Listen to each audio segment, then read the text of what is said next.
जसपुर कर खेते धान लहलहायला, जतगी के फूल गोटे फूल जायला। सुंदर सुंदर बहुत लगे आयला, प्यारा प्यारा बहुत लगेला। जसपुर कर चाइरो पार रे, जसपुर कर चाइरो पार रे, जसपुर कर चाइरो पार रे। ओहो रे जसपुर कर चाइरो पार रे।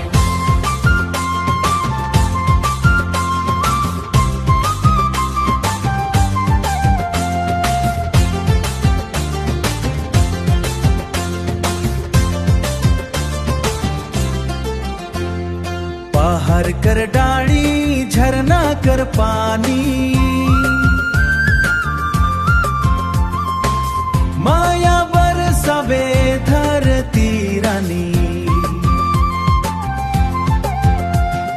मंदर कर ताल में गाँव जगेला,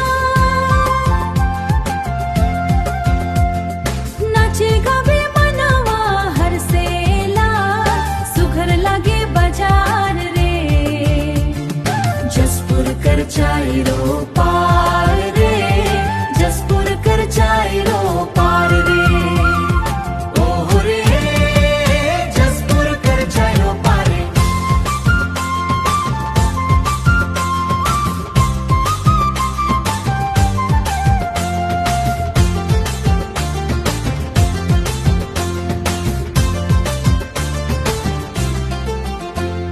सवेरे सवेरे खेतवा जायला,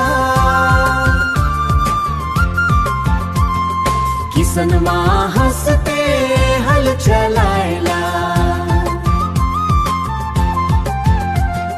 महुआ कर खुशबू हवा में उड़ेला,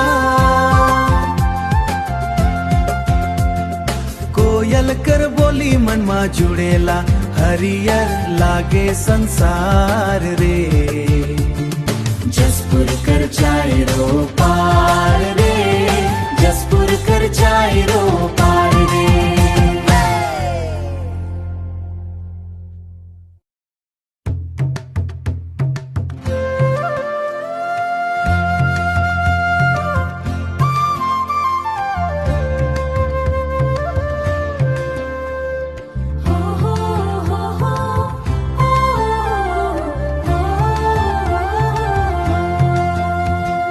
जसपुर कर खेते धान लहलहायला,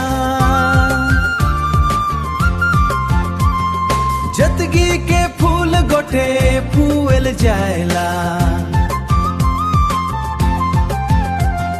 सुंदर सुंदर बहुत लगे आयला,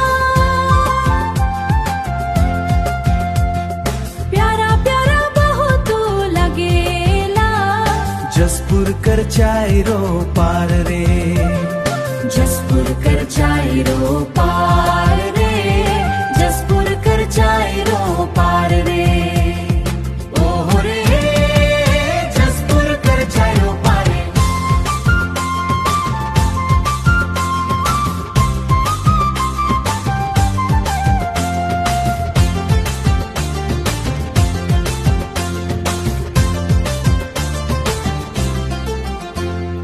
पहाड़ कर डाड़ी झरना कर पानी,